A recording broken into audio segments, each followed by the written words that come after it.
from Detroit. Welcome to another episode of Thinking Out Loud today. I'm Brad. And I'm Kayanne, subbing in for Joel today. Subbing in, I would say an enhancement to Joel.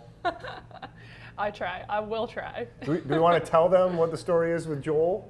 That Joel, in a tragic accident, partially shaved his beard off. Yes, so we're mourning the loss of a chunk of Joel's beard. So he can't be on camera Truly tragic. without that fantastic beard. So here we are today, and we're going to be talking about create the campaign for Delta Airlines, right? Yes, we are. So just to give you a little bit of background, so we want to first talk a little bit about the airline industry before we dive into the campaign. So we're gonna talk about that campaign in just a minute. But if you'll bear with us first, just want to give a quick overview of the airline industry to set the scene. So airline industry is a very difficult industry because the margins are very low. These businesses lose money over a period of time, over years. And the reason for that is because the cost to operate vary significantly based on fuel prices. There's a lot of union labor that's involved. There's a lot of modernization of fleets. There's a lot of different airplanes that are required. It's very complex operationally, and you're dealing with masses of humanity that need to be funneled into a small cylinder that's traveling through the air during a very, very short period of time. And what's happened is flying has evolved from being something that was elite and aspirational to something that is now done with the masses. Right. And so people used to love to fly. It was a treat to be able to fly. You had plenty of room, you had great service, great meals, and now when you fly, you're cramped in general. You're next to someone that probably doesn't smell as good as Kayanne smells, and you're not going to be happy when you're getting dinged with a service cart going up and down the aisle. So it's not a good experience anymore. The good news is that prices have continued to decline. That's good if you're a consumer. It makes it really difficult if you're an airline or trying to become an airline that is offering a premium service. So really tough industry. And what we see time and time again is airlines are searching for ways to differentiate themselves. So we're going to talk about Delta today and how Delta has gone through some really impressive efforts to differentiate themselves. But it's hard because your consumers will tell you one thing and then they'll go ahead and do something different. So what I like to say is it's a big difference between stated behaviors and observed behaviors. So you've probably done this. You've flown on United. You're walking through the aisle. The stewardess or the flight attendant was giving you a bad look. The food was bad. You're sitting on the tarmac for an extra 30 minutes. No one was telling you what was going on. You finally got to your destination. You're a sweaty mess, and you say, I'm never flying United Airlines again. And you won't fly United Airlines again until 6 months later when you need to fly. And United, vacation. yeah, it's $30 cheaper than the next airline, and so you fly United once again. So people will tell you things, but then their observed behaviors will be very, very different. So that's a whole lot of background and context here to this campaign. So it's definitely time for us to transition into actually talking about the campaign. Yeah, for sure. So Delta recently did what we considered to be a really fantastic campaign on sort of a small scale. In Williamsburg, Brooklyn, in New York City, they created a huge billboard, massive painting across a building. We'll link below to a photo of it. Yep. Partnering with Tinder, and the whole caption was, world travelers are more likely to be swiped right. So they had pictures, it's really clever actually, they had pictures of different tourist destinations all over the world. So, you know, the Eiffel Tower, a red phone booth in London, things like that. And you can walk up to them and take a selfie with it, you know, post it as your picture to make it look like on your dating profile or wherever else really that you had gone to that destination.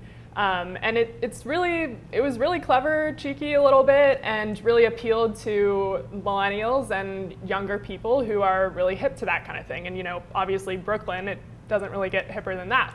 So we thought this was really clever. Yeah. And we've seen that Delta we basically thought that they could have done a lot more to amplify what was already a really good idea with things through influencer marketing and through an online campaign. And they've delved into influencer a couple times in the past.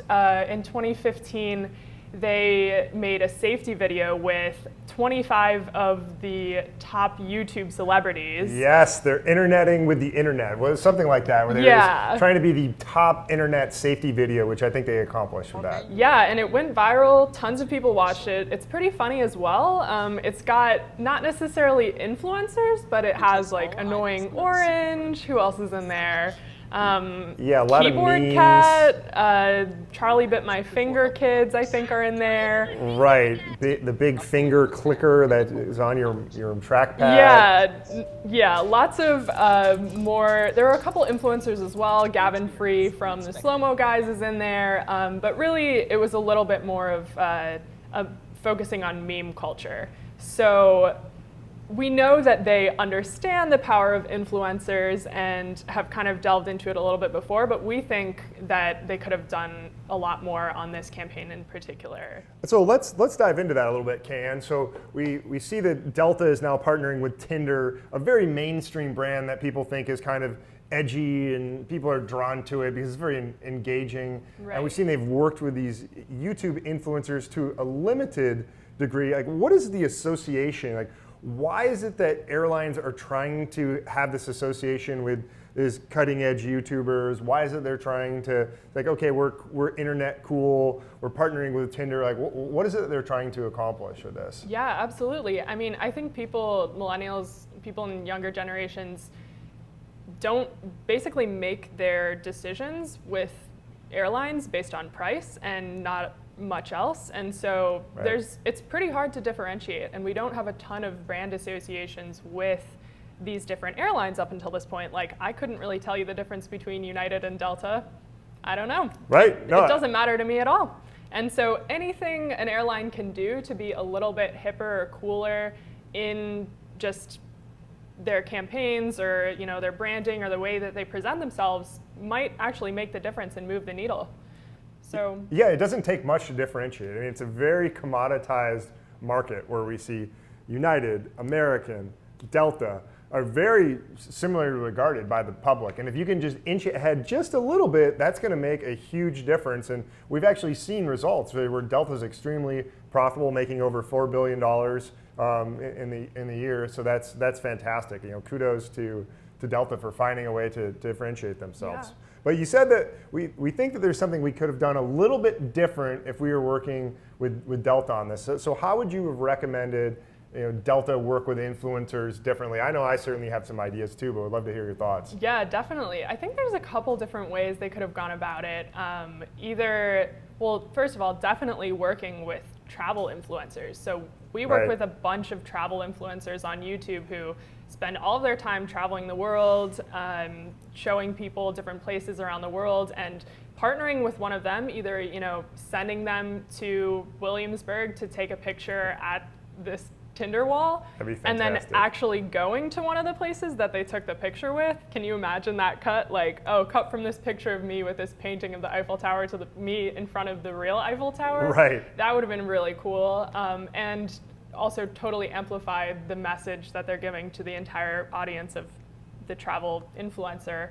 I can also, a couple years ago, I think Lonely Planet did a really impressive influencer campaign with Community Channel, who's an Australian influencer, and they sent her on a trip all around the world, and she made videos on her channel and of her in different locations, just kind of being a tourist, and also on their platform. And it was one of the best influencer campaigns I've ever seen and was super successful for them. So I could see Delta doing something like that. Yeah, love that idea. I think anything that Delta can do to try to continue to be chic, edgy, young, and tell the personal story, because at the end of the day, travel isn't about your experience on that plane for the majority of folks in today's day and age. It was generations ago, it was about that luxury. But for most of us now, it's about getting to that final destination.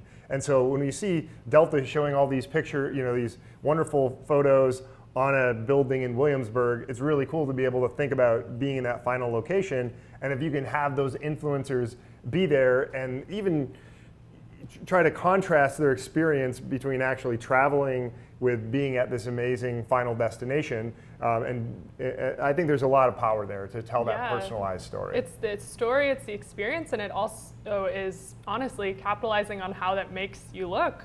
Like millennials and people in younger generations, are really focused on, can I post this on my social media though? That's right. And how would it look with a duck face? And I think ultimately that is the measure of success, which Delta has exceeded expectations on with this campaign. It looks brilliant when you use a duck face. That's the key. Okay, so tough industry. You're still able to differentiate yourself and make a big difference in the marketplace. We've learned that with Delta, who's had tremendous success with this campaign and other ways of engaging, I'd say, internet celebrities and influencers. It was not a traditional influencer campaign, but they've done a great job of understanding their audience. And despite it being difficult to try to differentiate, they have done that by continuing to be creative, continuing to push the envelope, and we love to see ways for them to continue to work with influencers to get that message across, because at the end of the day, we hear this time and time again, influencers know their audience, they're trusted, they deliver, and the public is going to trust them significantly more when it's told by an influencer as opposed to a brand. Whew! Summed it up. Summed it up. All right. Well, thanks. We really appreciate you guys tuning in today and learning about Duckface and learning about Delta. Goodbye from Detroit.